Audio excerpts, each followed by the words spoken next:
बिस्मिल्लाहिर्रहमानिर्रहीम। तुमसे है पाकिस्तान में खुशामदीद। मैं हूँ साजिद हुसैन। मजबूत मुस्तहकम पाकिस्तान पर हम बात करते हैं कैसे मुल्क मिल्लत की तामीर और तरक्की में हमने अपना किरदार अदा करना है। मौजूदा सियासी सूरत हाल में जमात इस्लामी का धरना बड़ी अहमियत इख्तियार कर गया है और उनका जो मेन मौक़िफ़ है वो IPPs और बिजली के बढ़ते हुए बिल क्या हुकूमत वक्त मुतालबात जो 10 भेजे हैं हाफिज़ नईम और जमात इस्लामी ने वो फुलफ़िल करेगी। निगोशिएशन जारी है, बातचीत का अमल जारी है। देखते हैं ये ऊँट किस करवट बैठेगा। हुकूमत हाफिज़ नईम और जमात इस्लामी को मनाने में कामयाब होगी या नहीं? क्या IPP से जान नहीं छूट सकती? ये एक बड़ा सवाल है कि हमारी इनसे जान छूटेगी या नहीं, इस पर भी हम बात करेंगे। हुकूमत और जमात इस्लामी के मुज़ाकरात कहाँ पहुँचे? फिंच की नई रिपोर्ट से हुकूमत खुश क्यों है, इस पर भी हम बात करेंगे। फिर हम बात करेंगे कराची में बिल्डिंगों का अंबार और वो बिल्डिंगें जिनको association of builders and developer accept नहीं करते। वो कहते हैं ये ना बिल्डिंग हमारे बिल्डर हजरात की हैं, ना ये हमारे मेंबर हैं जो पाकिस्तान की सबसे बड़ी एसोसिएशन है। तो फिर ये कौन लोग हैं? और ये गैर कानूनी बिल्डिंग हैं।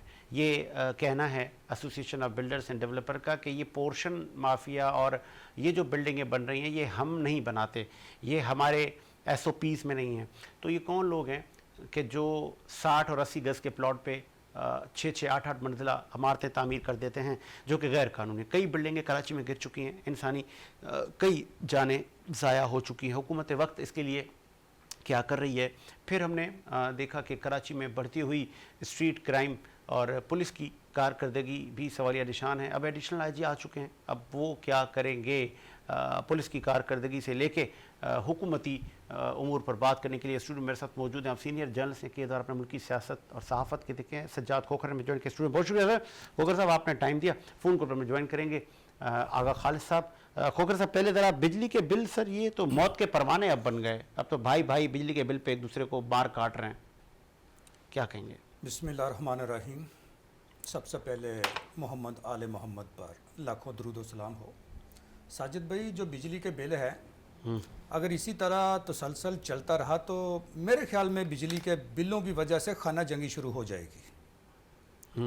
शहरी इस कदर परेशान हो चुके हैं बिजली के बिल से, गैस के बिल से, कि लोगों के पास बिल अदा करने के लिए पैसे नहीं हैं। आप मुझे ये बताएं कि एक शख्स की अगर 40,000 सैलरी है, उसमें उसने रेंट का मकान भी देना है और बिजली का बिल भी देना है। सर बच्चों की फीसेस हैं, घर के राशन हैं, बड़े एक्सपेंडिचर हैं। साजिद भाई, सिर्फ 40,000 सैलरी में बिजली का बिल पे हो रहा है, अदा हो रहा है। बताएं, बाकी चीजें तो एक साइड पे छोड़ दें। और मेरे ख्याल में जैसे कि मैंने पहले कोड किया है कि मुझे लगता है कि बिजली के बिलों पर खाना जंगी शुरू हो जाएगी। इस कदर हालात गंभीर हो चुके हैं, लोगों के पास खाने को पैसे नहीं हैं। खवातीन अपने जेवरात बेचकर जो है ना बिजली के बिल अदा कर रहे हैं। तो भाई ये क्या हो रहा है ये मुल्क में? कौन ये कंट्रोल करेगा के? और इतना इस कदर जो है ना टैक्स लगा दिए गए हैं, अवाम तो बेचारी पहले भूखी मार रही थी और ऊपर आकर बिजली के बिलों ने जो है ना वो वजन डाल दिया है। बहुत तबाहकुन जिंदगी गुजर रही है। तो ये 6 माह गोई हैं कि जो बिल का सताया हुआ है वो हाफिज के धरने में जाके बैठ जाए और अपना हक अदा करे। तो क्या हाफिज वाकई रियल अवामी आवाज़ उठा रहे हैं? मुझे नहीं लगता कि अवामी आवाज़ उठा रहे हैं, चूंकि ये सियासी लोग जो होते हैं। ठीक है, मैं सॉरी फॉर इंटरप्ट, आगा खालिद में ज्वाइन किया। खुशामदीद कहेंगे सर आगा साहब। आगा साहब क्या आप सुन सकते हैं? जी जी, प्रोड्यूसर साहब ऑडियो बढ़ेगा जी, आपकी आवाज आ गई, बहुत शुक्रिया आगा खालिद साहब। सर ये हाफिज नईम साहब बैठ गए धरना देके, क्या ये वाकई रियल वॉइस है आम आदमी की? क्या सही टाइम पर सही वक्त पर अवामी नुमाइंदगी जमात इस्लामी कर रही है? और जो वो शर्त शराइत लेकर गए, जो 10 उन्होंने मुतालबात हुकूमत के आगे रखे हैं, मनवाने में कामयाब होंगे या कि हमारे यहाँ नई बात नहीं है, डील हो जाती है? क्या कुछ बेहतरी होगी? नहीं, ऐसा तो कभी भी नहीं हुआ। मुंह मांगी तो मौत भी नहीं मिलती। तो ऐसा तो नहीं हो सकता कि उनके 10 के 10 मुतालबात मंजूर हो जाएं। लेकिन बहरहाल वो एक अवामी इशू है जो बहुत बड़ा, उसको लेकर वो गए हैं और उनका स्टाइल ही सियासत का यही है। आपको अंदाजा है, वो कराची से ही गए हैं, तो कराची में भी वो इसी तरह बहुत पॉपुलर हुए और उन्होंने जमात इस्लामी का जो मोराल था वो बहुत बुलंद कर दिया था, वरना जमात इस्लामी को तो एमक्यूएम खा गई थी बिल्कुल। तो अब ये वहां भी उन्होंने जब मरकजी ओहदा उन्हें मिला तो उन्होंने जिस तरीके से उसको लेकर चलना है, बहुत अच्छा ये उठान है उनकी। और मैं समझता हूँ कि अगर उन्होंने इसमें से 5 भी मुतालबात मंजूर करा लिए तो ये बहुत बड़ी कामयाबी होगी और इससे उनकी अवामी मकबूलियत में बहुत ज्यादा इजाफा होगा। अच्छा, ये भी बताइएगा कि हुकूमत वक्त जो बिजली के बिल्स पर टैक्स हैं और आईपीपीस की जो मामलात हैं, इस पे हुकूमत संजीदा है? आपको लगता है कि आईपीपी से जान छूटेगी इस अवाम की? बिल्कुल नहीं, बिल्कुल संजीदा नहीं है और ये बहुत एक तरह से बेशरम आदमी हैं जो वजीर आजम है हमारे। अच्छा। और बड़े ढीठ आदमी हैं और इनके पास कोई प्लान नहीं है इस पाकिस्तान को इस मुश्किल से निकालने के लिए। ये जो है जिस तरीके से ये लोग चले हैं लेके, खुद जो इनको लाए हैं वो भी इनसे तकरीबन मायूस होते जा रहे हैं, क्योंकि उनको पता है कि इनके पास कुछ भी नहीं है। जो थोड़ा बहुत जो इस्तेकाम आता है या थोड़ी बहुत जो कामयाबियां मिलती हैं या बाहर से जो थोड़ी बहुत इम्कानात पैदा हुए थे यहाँ इन्वेस्टमेंट के, वो भी जाहिर आर्मी चीफ की अपनी कोशिशों की वजह से हुए थे। एक बड़ी खतरनाक बात आपने कर दी, सॉरी फॉर इंटरप्ट। आपने कहा कि जो लाए हैं अब तो वो भी परेशान हैं, तो फिर जी, अगर ये न ही ये जो बड़े हैं हमारे, जो बड़ों की हुकूमत इस वक्त चल रही है, चाहे वो सदर मुमलिकत से लेके नवाज शरीफ, शहबाज शरीफ साहब और दीगर जो इत्तेहादी जमातें हैं, तो ये तो सीनियर क़यादत तस्वुर की जा रही थी। फिर अगर ये भी मायूस तो फिर और कौन? क्या पीटीआई? अगर पीटीआई आ गई तो वो भी मुंह काला करेगी। आप देख लेना, कोई कुछ नहीं कर सकता जब तक कि कोई ऐसा नहीं आ जाता खोमेनी टाइप जैसा पाकिस्तान में, जो जिसके कोई मफादात ना हो और वो डंडा लेके खड़ा हो जाए और पूरी आवाम उसके साथ हो और वो सबको, ये जितने भी मफादात उठाने वाले लोग हैं, अब तो यहाँ हमारे यहाँ माफियाएं पैदा हो चुकी हैं कदम कदम पे। हर शोबा जिंदगी में एक माफिया, और इतनी बड़ी माफिया है कि वो हुकूमत जो है अगर कोई उनके खिलाफ एक्शन करने की कोशिश करती है उसको हिला के रख देते हैं। तो अब इन लोगों को कंट्रोल करना किसी भी हुकूमत के बस की बात नहीं है। इनके लिए तो अब एक खुमैनी चाहिए पाकिस्तान में, जो कम से कम भी नहीं भी 5-10 हजार आदमियों को हैंग कर दे। साबिक सदर आसिफ अली जरदारी ने, माशरा सुधर सकता है। आगा साहब, साबिक सदर और मौजूदा सदर आसिफ अली जरदारी ने एक निजी टीवी शो में इस बात की तरफ इशारा दिया था कि बानी पीटीआई इमरान खान सदारती निजाम ला रहे थे और वो 2035 तक बैठने के लिए प्लान कर चुके थे। तो क्या खुमैनी की शक्ल में इमरान खान फिर आए? कोई भी आएगा जरूर, और ऐसा ही आएगा तो ये मुल्क सुधरेगा और ये मुल्क बचेगा, वरना हालात बहुत ज्यादा खराब हो चुके हैं। देखें आप बलूचिस्तान में क्या हो रहा है, उधर क्या नाम है वजीरिस्तान में क्या हो रहा है, बन्नू में क्या हो रहा है। और सबसे बड़ी बात यह है कि हमारे जो शुमाली इलाके हैं उनके अंदर जो एक और नई रिफ्ट पैदा हो गई है, वहाँ जो है शिया सुन्नी का जो बड़ा तनाजा चल रहा है। तो ये बहुत खतरनाक सूरत हाल है और इसको जो है हम इतने आसानी के साथ नजरअंदाज नहीं कर सकते। इसके लिए जो है अब हमें कोई ना कोई ऐसे स्टेप जरूर उठाने पड़ेंगे इस मुल्क को बचाने के लिए, वरना मैं नहीं समझता कि हालात हमारे कंट्रोल में रहेंगे और ये आहिस्ता आहिस्ता हालात जो है ना वो तेजी से हमारे हाथ से निकलते जा रहे हैं। तो क्या गालबन अगर बानी पीटीआई नहीं तो फिर क्या मार्शल लॉ, सदारती निजाम? कोई भी हो सकता है। अब ये तो मैं नहीं कह सकता कि क्या होगा, कुछ ना कुछ तो होगा। जाहिर है कोई तो ऐसा अल्लाह का बंदा आएगा जो सिर्फ मुल्क बचाने के लिए खड़ा होगा। तो आगा साहब, ये जो अल्लाह के बंदे इस वक्त इतनी हुकूमत चला रहे हैं और फिर वो माजी में भी कई हुकूमतों का हिस्सा बन चुके हैं, पाकिस्तान की तामीर तरक्की में उन्होंने कई आईनी अमेंडमेंट की हैं, मैं जिक्र कर रहा हूं आसिफ अली जरदारी का, तो क्या उनमें कैपेसिटी नहीं है? आपको पता तो है उनके, ये तो नीयतों की बात होती है ना, उनकी नीयत है ये सब कुछ करने की। उन्होंने पहले जो सारा गेम किया था वो सिर्फ अपने बेटे को वजीर आजम बनाने के लिए किया था, और अब जो सारा गेम कर रहे हैं वो सिर्फ इसलिए कर रहे हैं कि उनकी सदारत बाकी रहे और उनकी सिंध में उनकी हुकूमत बाकी रहे। बलूचिस्तान में वो जिस तरीके से चला रहे हैं, हालांकि उन्होंने क्या असर कर दिया बलूचिस्तान में, आप देख लें उनके वजीर आला ने क्या किया है। वहाँ इतना बड़ा शो करके उस खातून ने दिखा दिया कि ये अगले इलेक्शन में ये उसको मुंह देंगे। अगर वो कामयाब हो गई, उसकी पार्टी कामयाब हो गई, तो असेंबली में खड़ा होकर उसने कह दिया कि हम पाकिस्तान के साथ नहीं रह सकते, तो कहाँ होंगे हम खड़े हुए?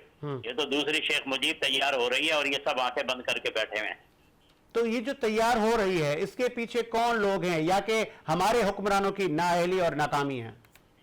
नाली तो हमारे हुक्मरानों की है, लेकिन बात यह है कि पूरी बैनुल अक़वामी क़ुव्वतें जो हैं वो हमें तोड़ना चाहती हैं, हमारे मुल्क को तोड़ना चाहती हैं, कमज़ोर करना चाहती हैं। पहले भी मैंने आपके इसी प्रोग्राम में कहा था, बताया था कि हमारे एटमी असासे जो हैं वो सबसे बड़ा इशू हैं, और वो चाहते हैं कि हमें इस मुकाम पर ले आएँ जहाँ बैठकर हमसे सौदेबाजी करें और हम रजाकाराना तौर पे अपने एटमी असासे उनके हवाले कर दें। अभी देखें, एक बिल आया है अमरीकी सेनेट में, जिसमें सीधा सीधा वो बिल है कि हम भारत की गुलामी कबूल कर लें। इसका क्या मतलब है?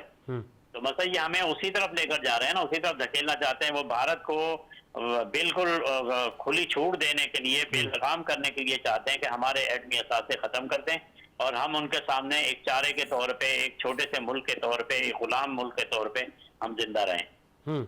एक आखिर में आपसे सवाल बड़ा इंपॉर्टेंट करने जा रहा हूँ। जिस तरह के आपने बहुत सारी चीज़ों पर रोशनी डाली, इस पे भी बताइएगा। आपने कहा नीयत नहीं है मौजूदा हुक्मरानों की, तो अगर नीयत नहीं है तो फिर इन मनसब पर क्यों बैठते हैं? तो फिर जो हमारी लॉ इन्फोर्समेंट एजेंसी से लेके जो हमारे ताकतवर इदारे हैं, दीगर स्टेक होल्डर हैं, तो क्या वो एक्शन लेंगे? एक्शन लेने का वक्त आ गया है? कोई इनकलाब आएगा? भाई कुछ ना कुछ तो होगा ना। जाहिर अल्लाह के नाम पे ये मुल्क बनाया, कलमे के नाम पे मुल्क बनाया, तो अल्लाह ताला इसको बचाएगा जरूर। कोई ना कोई तो ऐसा मुजाहिद आएगा ना बीच में से निकल के, तो जो इस मुल्क को बचाएगा। वरना हालात तो बहुत खराब हैं और तेजी से खराब होते जा रहे हैं, और कोई भी जो है इस तरफ तवज्जो नहीं दे रहा, संजीदगी के साथ कोई इकदाम नहीं किए जा रहे। अभी ये देख लेना कि वहाँ बन्नू में क्या हुआ है, और उसके बाद वो इतने कमजोर हो गए कि जाके वहाँ अपेक्स कमेटी में या वो जिरगे के नाम पे जो एक इजलास हुआ है, उसमें किस तरीके से वजीर आला बदजुबानी कर रहा था और उनके ऊपर तनकीद कर रहा था, और वो खामोशी से बैठे हुए थे। इससे ज्यादा बेबसी कहीं देखी है आपने? ये सब कुछ हो रहा है, और ये सब कुछ हमारे लिए एक अलार्मिंग सूरत हाल है। और अगर आप समझते हैं कि इमरान खान आके मामला को संभाल लेगा, वो कर लेगा, तो ये भी एक तरह से वो शराब वाली सूरत हाल है, ख्वाब देखने वाली बात है। क्योंकि इमरान खान ने 4 साल में क्या कर लिया, और उसके साथ जो लोग हैं उन्होंने कितनी करप्शन की। वो वो इतनी बदतरीन करप्शन तो किसी दौर में हुई नहीं, खुली करप्शन जितनी उसके दौर में हुई। तो क्या वो आके क्या कर लेगा? तो ये तो सब ऐसे कहने की बातें हैं। असल में हमारी कौम जो है वो बुद्धू कौम है।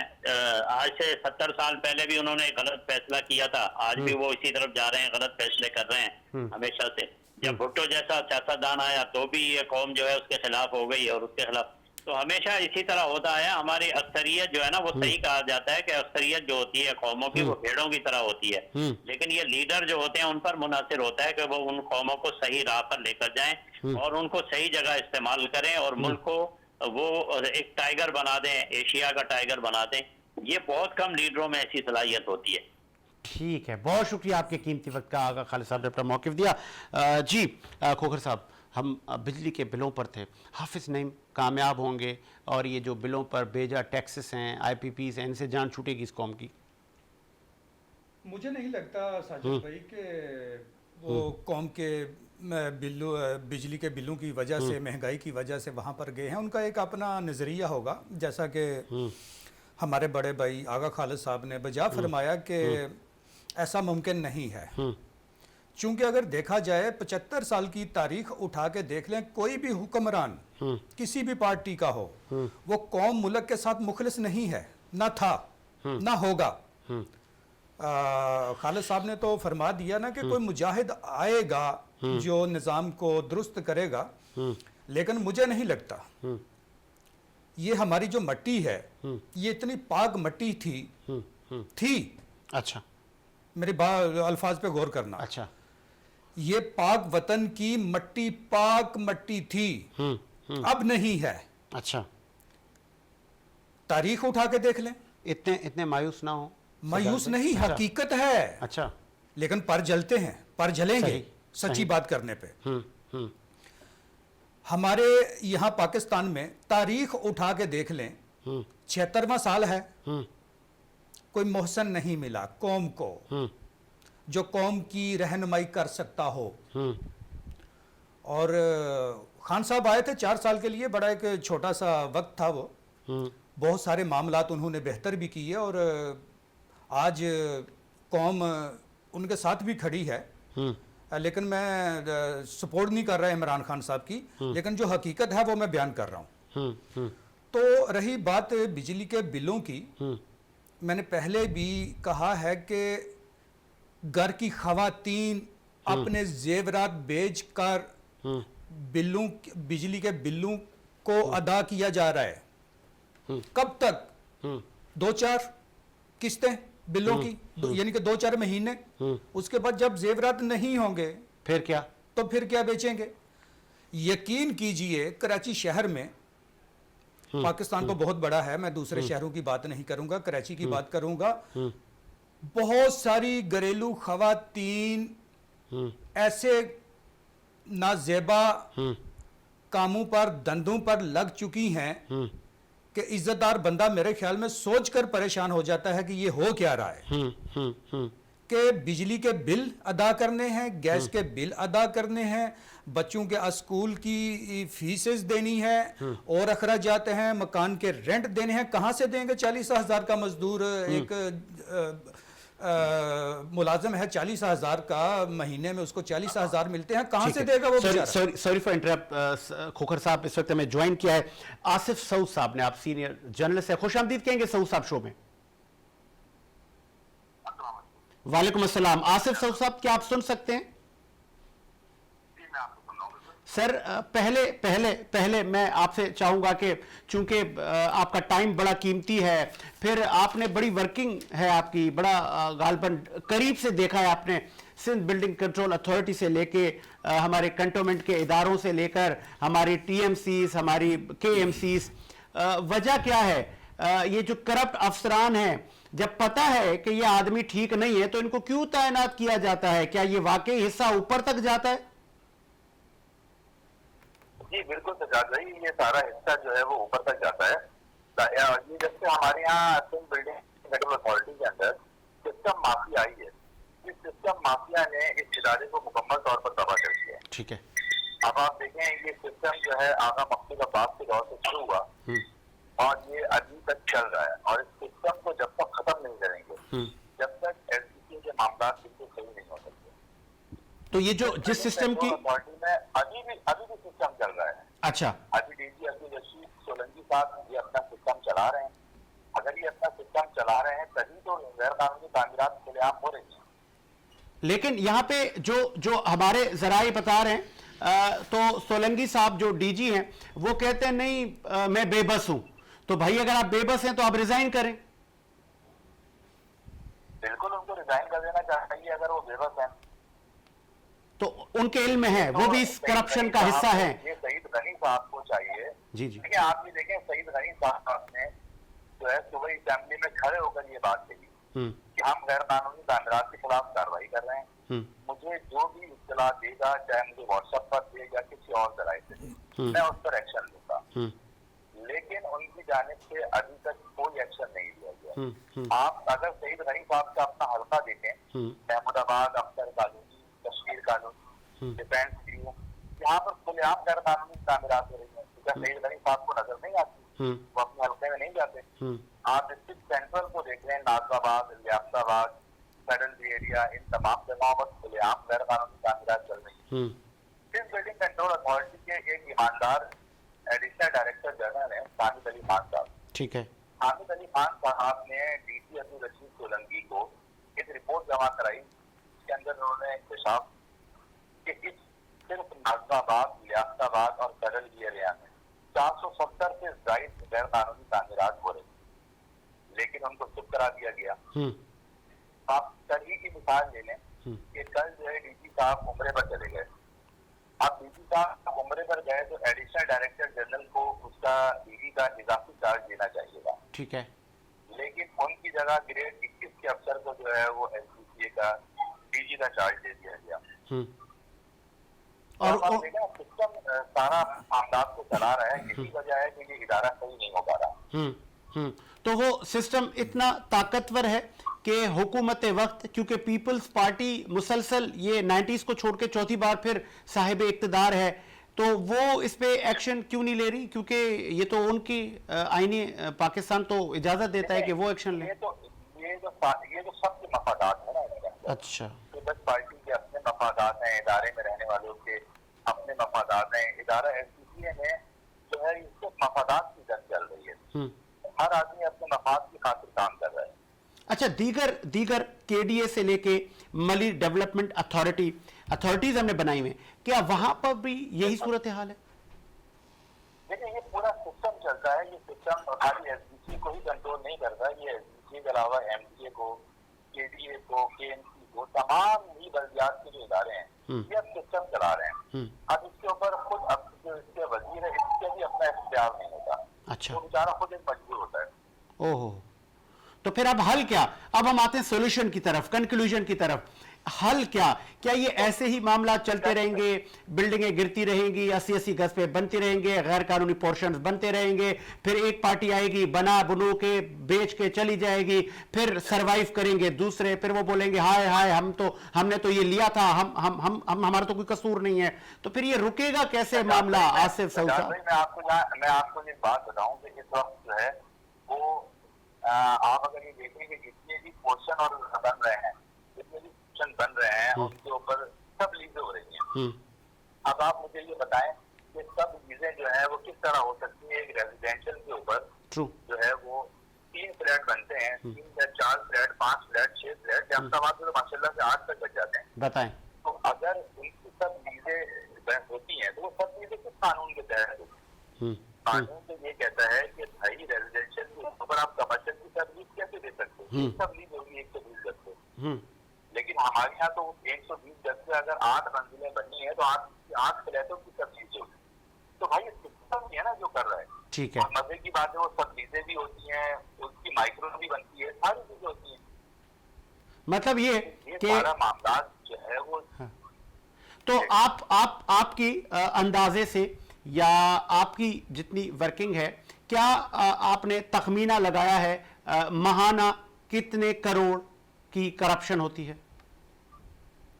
सिंध बिल्डिंग कंट्रोल अथॉरिटी को अगर हम देखें ना तो कुछ नहीं माहाना जो है 20 से 25 करोड़ रुपए की करप्शन होती है। 20 से 25 करोड़ की। बिल्कुल। और कितनी गैर कानूनी तामीरात इस महीने में हो जाती होंगी? महीने का हिसाब तो नहीं होता गैर कानूनी तामीरात का, लेकिन अगर हम ओवरऑल 3 महीने का पीरियड देखें तो 3 महीने के पीरियड में कोई 1500 से ज्यादा गैर कानूनी तामीरात पूरे शहर में हो रही है। बताएं। जिससे बाकायदा तौर पर जो है वो एसडीए को भुगता जाता है। तो ये भी मुझे बताइएगा लास्ट में, सिंध बिल्डिंग कंट्रोल अथॉरिटी का एक महकमा है जो बिल्डिंगें गिराता है, जो गैर कानूनी अमल को रोकता है, तो वो बिल्डिंगें हमने कुछ गिरते हुए भी देखी हैं, कुछ पोर्शन गिरते हुए देखे हैं, तो क्या उसको अप्रिशिएट ही करेंगे कि चलो काम थोड़ा बहुत कर रहे हैं? नहीं, मैं इसको इसलिए अप्रिशिएट नहीं करूंगा कि जो बिल्डिंगें गिरती हैं वो बिल्डिंगें 15 दिन के बाद ही दोबारा बन जाती हैं। तो जब दोबारा बन जाती है तो अप्रिशिएट भी इसलिए किया जाए। अच्छा, वो गिराई इसलिए जाती हैं कि आके मांडवाली कर लें? ये बिल्कुल गिराई इसलिए जाती हैं कि फिर नए रेट खोल दिए जाए उसके भत्ते के। बताएं। और वो दोबारा बन जाती हैं। इसकी दर्जनों मिसालें लियाकताबाद, नाज़ाबाद और सदर एरिया में मौजूद है। ठीक है, बहुत शुक्रिया आपके वक्त का आसिफ सऊद साहब, आपने अपना कीमती वक्त दिया। बड़ा जी लम्हा फिक्रिया है कि ये किस करवट पे ये ऊँट बैठेगा। शाह साहब, अपना खोकर साहब, आपने आसिफ सऊद की डिस्कशन सुनी, मैं चाहूँगा ज़रा इस पर आप भी रोशनी डालें। कौन रोकेगा? महाना 20 से 25 करोड़ और 1000 से 1500 गैर कानूनी तामीरात होती हैं। बिल्कुल होती हैं। आसिफ सऊद साहब हमारे उस्ताद में से हैं, सीनियर सहाफ़ी हैं। बजा फरमाया उन्होंने। मैं रोशनी डालूंगा लियाकताबाद टाउन की तरफ। डिस्ट्रिक्ट सेंट्रल, वैसे तो डिस्ट्रिक्ट सेंट्रल में बहुत सारे टाउन हैं। लियाकताबाद टाउन में डायरेक्टर हैं जलीस अहमद सदीकी साहब। अच्छा। उनके ज़ेरे कंट्रोल, ज़ेरे असर काम करने वाले बिल्डिंग इंस्पेक्टर नाज़माबाद से हैं और रंगज़ेब अली ख़ान। ठीक है। इनके पास जो इलाका है ये नाजमाबाद 1 से लेके 5 तक है, और महीने में कुछ नहीं तो अगर अंदाज़ा लगाया जाए तो 2.5 से 3 करोड़ तक ये पहुंचता है। बताएं। जो बत्ता उठाता है ये गैर कानूनी तामीरात से, और ये बत्ता जाता किसके पास है? डायरेक्टर जलीस अहमद सदीकी के पास। इसी तरह ये आप इल्ज़ाम तो नहीं लगा रहे? इल्ज़ाम नहीं, सबूत हैं। अच्छा। जैसा कि आसफ सऊद साहब ने फरमाया कि शहर में 20 से 25 करोड़ माहाना बत्ता इकट्ठा किया जाता है SBCA के जो वहाँ पे जाता है। और इनमें बिल्डिंग इंस्पेक्टर जो BI होता है उसका बड़ा किरदार होता है, ये मरकज़ होता है, क्योंकि ये ग्राउंड पे होता है, ये मरकज़ होता है। फिर इसके नीचे बहुत सारे बत्ताखोर जो पैसे जमा करते हैं गैर कानूनी तामीरात से, उनमें नाजमाबाद से हैं Usama, number 2 Usama MQM, number 3 Ghazanfar, number 4 Faisal Qureshi, number 5 Suhail Sanara, 6 Taufiq, 7 Atiq. ये बत्ताखोर हैं जो SBCA के लिए बत्ता इकट्ठा करते हैं गैर कानूनी तामीरात से। अब लियाकताबाद की तरफ चले जाएं। लियाकताबाद में जावेद कदीर साहब हैं बिल्डिंग इंस्पेक्टर। इनके नीचे काम करने वाले बीटर मेन जिया काला, जिया काले का साला कामरान मिर्जा, जो लियाकताबाद के C1, B1, C area, B area में होने वाली तमाम गैर कानूनी तामीरात से बत्ता इकट्ठा करके अपने डायरेक्टर तक पहुंचाता है। और ये आप सबूत के साथ। अच्छा, तो गालबन अब हुकूमत इस पे एक्शन लेगी और ये अफसरान मअतल होंगे? हुकूमत क्या एक्शन लेगी? अच्छा। हमारे जो जिनके पास कलमदान हैं सईद गनी साहब, उनके भाई हैं फरहान गनी साहब। अच्छा। उनका आबाई मोहल्ला देख लेना तो वहाँ पर मेरे ख्याल में फरहान गनी साहब बड़े सरगर्म हैं गैर कानूनी तामीरात में। अच्छा। पूरा इलाका, ये जिस जगह पे हम बैठे हुए हैं ना, अच्छा, ये इलाका भी उन्हीं में आता है। फरहान गनी साहब तो गैर कानूनी तामीरात का ठेका जात यहाँ पर फरहान गनी साहब करते हैं, तो भाई कौन एक्शन लेगा? जब घर के अफराद गैर कानूनी तामीरात में मुलव्वस हैं, इस क्राइम में, इस गोरख धंधे में मुलव्वस हैं, तो खाक जो है ना ये एक्शन लेंगे। मुझे नहीं लगता कि SBCA हकाम या जैसा कि सईद गनी साहब हैं, इनके पास मिनिस्ट्री का कलमदान है बल्दियात का, इनको तो एक्शन लेना चाहिए, लेकिन मुझे नहीं लगता कि ये एक्शन लेंगे। तो आपने कोई खतो किताबत दी, आपने सूबाई मिनिस्टर तक ये बात पहुंचाई कि सर ये मामलात हैं इस वक्त? भाई जी मैं अकेले ने नहीं पहुंचाई, मेरे ख्याल में कराची में जितने जर्नलिस्ट हैं बल्दियात पे काम करने वाले तमाम ने पहुंचाई हुई हैं बजरिया खबर, ठीक है, निशानदही सबूत के साथ। फिर भी अगर एक्शन नहीं लिया जाता तो फिर मेरे ख्याल में नाअहली कहा जाएगा। चलो आगे बढ़ जाते हैं। सिंध पुलिस क्या कर रही है? बेहतर है, अब एडिशनल IG साहब आए हैं, कुछ बेहतरी होगी, कुछ एक्सट्रीम क्राइम रुकेगा। बड़े ज़बरदस्त अफसर हैं एडिशनल IG साहब जो आए हैं, जवेद आलम ओडो साहब, बड़े बेहतरीन ऑफिसर हैं। इससे पहले भी एडिशनल IG कराची रह चुके हैं, बड़ी कुर्बानियां हैं इनकी। लेकिन एडिशनल IG को मेरे ख्याल में अंधेरे में रखा हुआ है। अच्छा। थाना जात का हाल अहवाल अगर आप देखते हैं तो नहीं तो क्राइम अरूज पर है। IG साहब की उनके पूरा महकमा उनके अंडर है, टीमें होंगी जो उनको रिपोर्ट देती होंगी हर डिस्ट्रिक्ट की। जी बिल्कुल बजा फरमाया आपने, लेकिन रिपोर्ट देने वाले वो झूठ बोलते हैं। अच्छा। वो गलत हैं। मैं मिसाल के तौर पे डिस्ट्रिक्ट केमाड़ी के चंद थाने आपके सामने रखता हूँ। थाना डॉक्स मेन थाना है जिला केमाड़ी का, थाना जैक्सन मेन थाना है केमाड़ी का। मतलब वहां पे स्मगलिंग और क्राइम। भाई जी थाना डॉक्स की मैं थोड़ी सी बात करता आगे बढ़ूं। थाना डॉक्स में की हदूद में मच्छर कॉलोनी में एक पुलिस वाला है, अकबर बिहारी नाम है उसका। अच्छा। सरेआम गुटका फरोश हो रहा है उसका। उसके नीचे जमाल है उसका करिंदा। पूरे डॉक्स थाने में गुटका सप्लाई हो रहा है उनका, कौन पूछने वाला उनको। थाना डॉग्स का एरिया सुल्तानाबाद, वहाँ आ जाएं। गली गली में गुटखा, चर्स बिक्री है, जुआ खेला जा रहा है। मच्छर कॉलोनी में तो आप लोग निशानदेही करें, पकड़वाएं उन लोगों को। ये निशानदेही तो कर रहे हैं, ये आवाज़ उन तक पहुंचेगी, सही। लेकिन मुझे नहीं लगता कि वहाँ पर कार्रवाई होगी। अभी नया SHO वहाँ पर आया है। अच्छा। उसने तो आते ही माशाल्लाह मेरे ख्याल में जितने साबिक SHO परवेज सोलंकी ने काम बंद करवाए हुए थे सारे खुलवा दिए उसने। जिस अकबर की मैं बात कर रहा हूँ, वो चंद माह पहले थाना साहिल में इन्वेस्टिगेशन डिपार्ट में था, शोबा में था। ठीक है। और उसका गुटखा सरेआम चल रहा है, बिक रहा है। मच्छर कॉलोनी में मंशियात सरेआम है, जुआ सरेआम है। थाना जैक्सन पे चले जाएं, थाना जैक्सन तो मतलब इन थानों की कारकर्दगी, आपका ये कहना है वो ठीक नहीं है, इस पे एक्शन लेना चाहिए। इंतहाई गंभीर और क्रिमिनल। थाना जैक्सन में कमोबेश 2 दर्जन से जायद जराइम के अड्डे वाक़या हैं। बताएं। इसी तरह साउथ में आ जाएं, DHA के जो थाने हैं डिफेंस के, तमाम थानों में साजिद सदोजई अच्छे ऑफिसर हैं, लेकिन नीचे मेरे ख्याल में काम करने वाले उनके जो थानेदार हैं, SHOs हैं, वो काम नहीं करने को तैयार। ओके। हर थाने की हदूद में 12-14 मसाज सेंटर, फाशी के अड्डे, गैर मुल्की शराब हर वहाँ पर दस्तयाब होती है सरेआम। अगर सदोजई साहब जो है ना काम करना चाहें तो मेरे ख्याल में वो सबसे पहले अपने थानेदारों को